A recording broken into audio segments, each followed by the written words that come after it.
Hello and welcome back to baking. Today we're diving back into the Desserts 365 book. And guess what? We've landed on yet another cookie recipe. It's still cookie season, so why not make the most of it? We're tackling double chocolate crinkle cookies today. They're not just adorable, but also they're super easy to whip up, so you'll see that this video will be on the shorter side. First things first, let's get all our ingredients ready.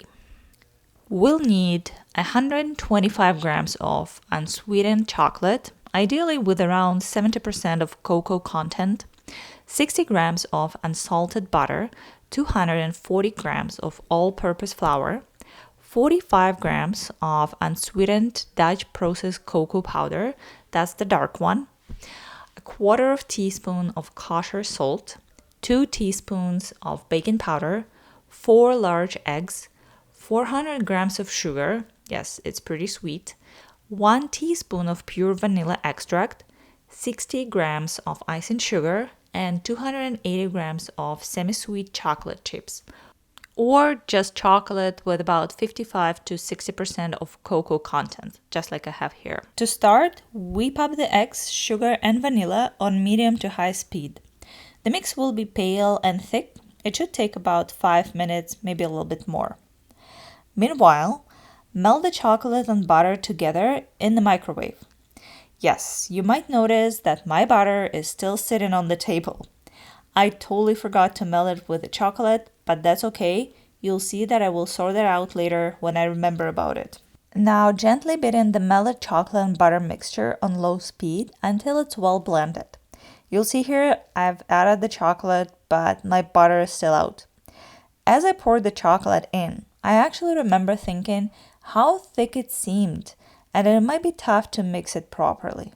And that's when it hit me, the butter. As I was combining the dry ingredients, I finally noticed the butter. I melted it and I added it to the eggs. In this case, it was okay. It didn't really affect the final result. It just emulsified really well with the chocolate and egg mixture. Next, I folded in the dry ingredients, making sure everything was well combined. I was very careful not to ever mix the dough. And the final step was to stir in those chocolate chips or chocolate. Then I covered the bowl and popped it in the fridge. You need to keep it in there for at least 2 hours, and I actually baked my cookies the next day. And here's the next day. I preheated the oven to 325F or about 160C, and I grabbed a couple of baking sheets, which I lined with some parchment paper. In the bowl, I've got the icing sugar that I sifted earlier. To shape the cookies, I take a tablespoon and scoop the dough from the bowl. I roll each scoop between my hands into balls, and then I roll them in the icing sugar. I'd recommend keeping the dough fairly chilled because it's less sticky that way, so keep the bowl in the fridge while one sheet is baking. Also, do not add more flour if the balls slightly stick. Instead, just roll them in some icing sugar or chill the dough again. Space the balls about 3 inches or 7.5 centimeters apart on the baking sheets. The book mentioned pressing them down onto the sheet and flattening them slightly, but I just kept them as balls and I think they turned out perfectly fine. Bake the cookies one sheet at a time until the tops are puffed and crinkled and feel firm, which takes about 15-17 minutes. Let the cookies cool on the sheets for about 5 minutes because they will be soft straight out of the oven, and then transfer them to wire racks to cool completely. And here they are, the double chocolate crinkle cookies.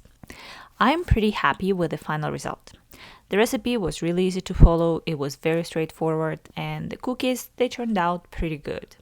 They are slightly soft on the inside, so if you want them a bit crispier, then keep them in the oven for a couple extra minutes. Also, if your dough is still cold right before baking, then your cookies will spread a bit less and they will keep their dome shape. But if your dough is a bit warmed up, then your cookies will be flatter. Now, here's also an example of what not to do. I try to bake 2 trays at a time, and one of the trays tilted in the oven, so the cookies slightly slid at the beginning of the baking. Once I fixed the tray position, it stayed in place. If I were to rate the recipe, I would say taste is 8 out of 10. I would probably want something more vibrant in terms of chocolate flavor, maybe a little bit less sugar and using milk chocolate instead of the dark chocolate chips. In terms of ingredients, 9 out of 10. So the only confusion with conversion I had was with sugar. They mentioned 500 grams for 2 cups, so I used 400 grams instead. And the instructions, they were really clear as well, so 9 out of 10. I can't remember anything that was omitted, maybe except for the butter situation that I caused, but that was thanks to my short memory. I totally recommend trying this recipe. It will not disappoint you. Thank you for watching and see you next time. And please like, share, and subscribe.